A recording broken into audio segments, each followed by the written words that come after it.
that'll be important later when we tell you what happens. All right, we had Kofi Kingston, Carlito, Jack Swagger, and The Miz. You're skipping the DX thing? What's that? You're going to skip the second? Yeah. I'm going to skip the backstage segments. We'll talk about they mocked a lot of WCW stuff. We'll just with the Johnny B. Bad gimmick and all that stuff. I was just going to skip it. But then we had a U.S. title match, right? Kofi Kingston, Carlito, Jack Swagger, and The Miz. This was all right, man. This and Jericho versus MVP saved the show, and I really didn't mind those DX segments backstage. So I liked the last one. I had a lot to talk about too. Look at that. But this was definitely. I thought the 4-way was the best match in the show. I thought it was better than Jericho MVP. See, I'm not in your show file. I'm actually reading my Raw report from last night. So that's probably why I'm getting lost here. But no, between MVP and, like I said, between MVP and Jericho and this match, it saved the show. And then those filler matches, Mark Henry, Big Show, Hornswoggle, Chavo, and the Divas match. It was brutal. And then we had another Divas match in hour number 2. You know what I'm saying? Because the first match was a number 1 contenders match. Right. So, I don't know. What did you think of the U.S. title match, Decent? Well, I just said, I thought it was the best match on the show, so, yeah, that would be decent. Mickie James beat Beth Phoenix. Beth Phoenix won the Battle Royal earlier in the night, so she got a chance to face Mickie James for the WWE Women's title, I believe. Divas title, that's what it is. What happened? Mickie had her tornado DDT, is what she calls it, for the pin. Well, they booked that real good because they had the big arm injury the whole time, working on the arm. They had her she was laying on the mat in the ring, but her head was right up against the ring post underneath the bottom turnbuckle, and then Beth did like a double drop kick right on her face into the post, which I guess was supposed to be her arm, because after that she was selling the arm. And then it was booked right, but it still wasn't that good. Still a Divas match. Hey, I'll tell you what. It's 8:00, top of the hour. We'll take a commercial break. We'll come back. We've got to run down two more backstage segments, and then the main event of Monday Night Raw. And then we're going to get into UFC 102. We're going to run that down here for a little bit, and then we've got some news and rumors. I know you guys want to hear about Rey Mysterio, the suspension from last week, what's going on today at the SmackDown tapings. I'm going to check with Ryan Gray during the commercial break, see if we can't get some SmackDown and ECW spoilers for you. Here in hour number 2, we're going to take your live phone calls as well. Let me give out the number real quick. It's 724-444-7444. Call ID number is 30273. Followed by the pound key, and we have a packed chat room tonight. We're going to do chat shout-outs here in hour number 2 as well. And I'll tell you what, because it's sitting right here before we go to the break, you guys made it through an hour. If you can make it through another hour, we're going to give away we haven't done this in a while, so we're going to do it tonight. You guys got a PlayStation 2 SmackDown vs. Raw 2009. I got a free copy for you tonight.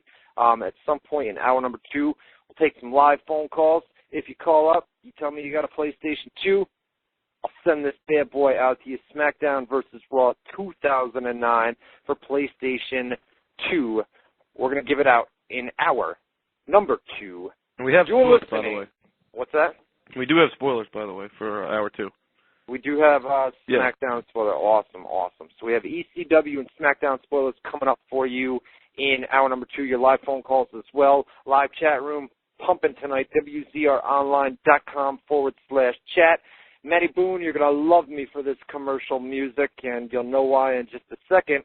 You guys are listening to WZR Radio with Matt Boone and Ryan Clark. We'll be back right after Beyonce, baby.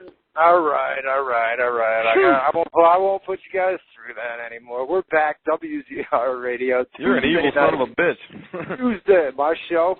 I can do what I want. Wow. Tuesday night, 7 to 9 Eastern Time. It's WZR Radio. We're back for hour number 2. A little bit of Beyonce. Well, I pissed off a lot of people in the chat. Really? Worse than that. You put if you're a wrestling fan, you put the entire WZR Army in a sleeper hold. If you're an MMA fan, you put the entire WZR Army in a rear naked choke, and that's not right. They're your fans. You shouldn't do that to them. They love it, baby. They love You know I do it on purpose. Come on, man. It's only funny when you hear the first note, and then when like 3 minutes into your song, you're like, Jesus Christ, it's still going. End this, baby. Mercy. Nothing like Beyonce and Fleetwood Mac during the commercial break of a live radio show. No, of course I'm messing with it. Well, I can put on the rap songs, or I can put on the rock songs. I could do all that. We'll give it Beyonce. Here's my question to you. Why do you have those MP3s on your computer? Listen to him stutter. I don't have an answer. I don't know. I'll tell you what, my mother was here a couple of weeks ago, and she got on the computer, huh? Pretty good excuse, huh? It worked. I tried. It's not true. It's completely bullshit, but it works. Who says it's bullshit? WZROnline.com /chat. The phone number to call in is 724-444-7444. Shut up. You guys in the chat room love it. You know what I mean? They all act like, oh, God, this is death. They're bastards, man. They're bastards. They can be ruthless, vicious bastards, but right now they're kissing my ass, so I love you guys very much. Wah! You played Beyonce. Wah! Shut up.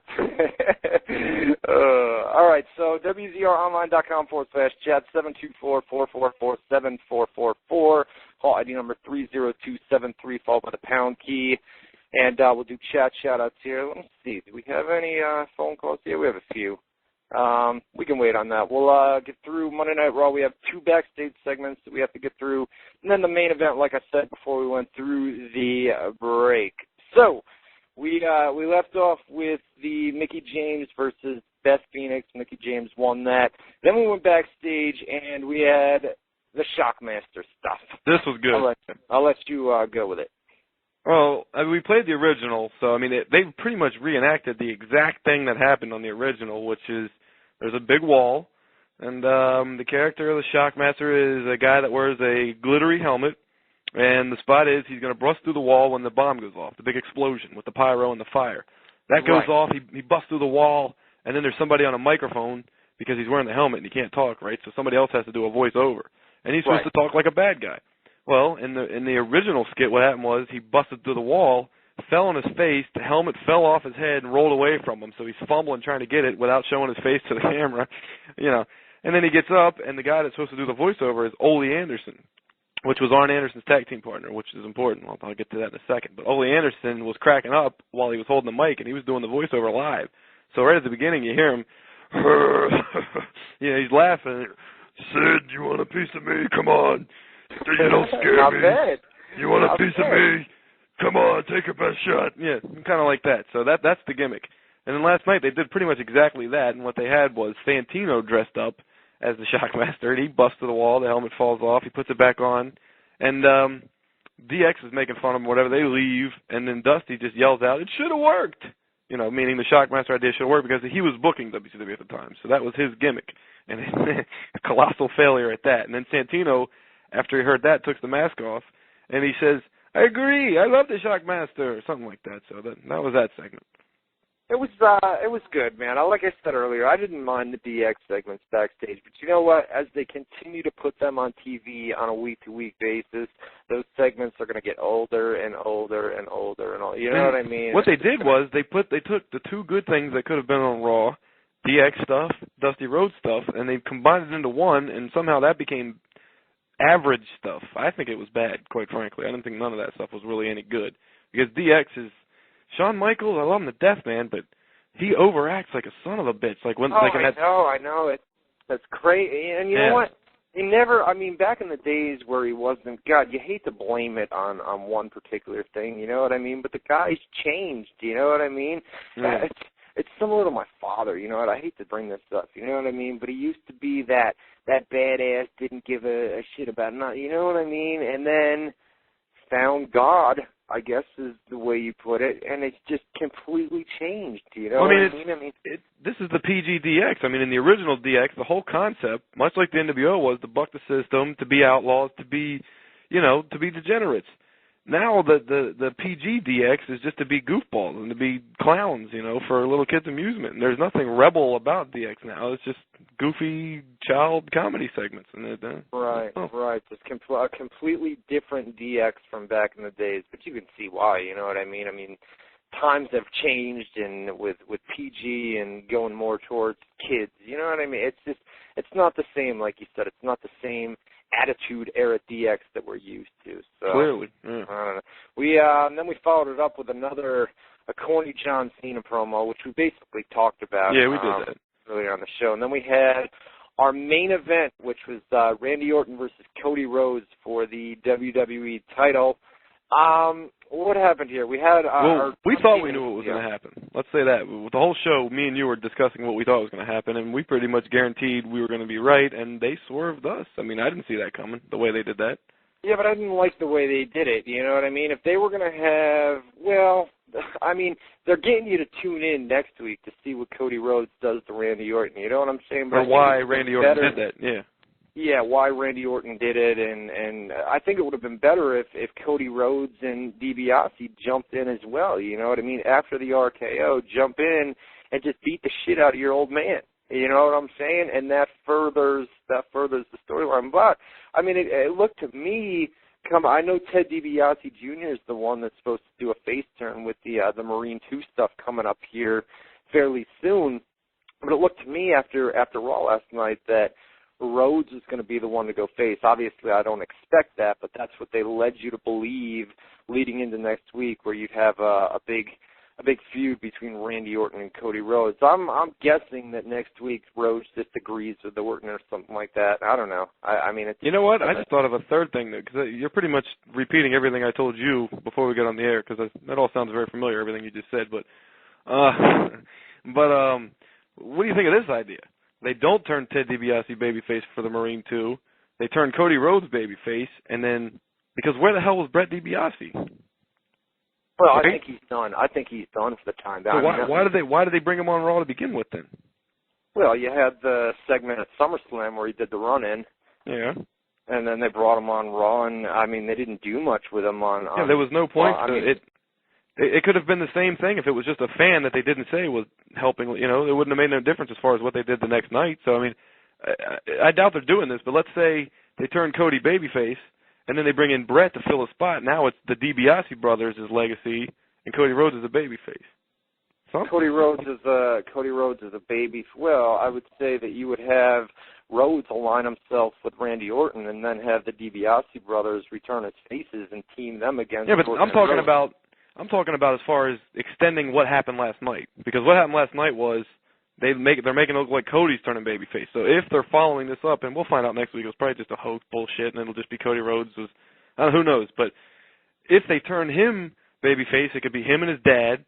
You know, Dusty Rhodes back on TV as his mentor or whatever, and then you could have Brett fill his spot in Legacy. Now it's the DiBiase brothers in Legacy because they're brothers. That makes sense.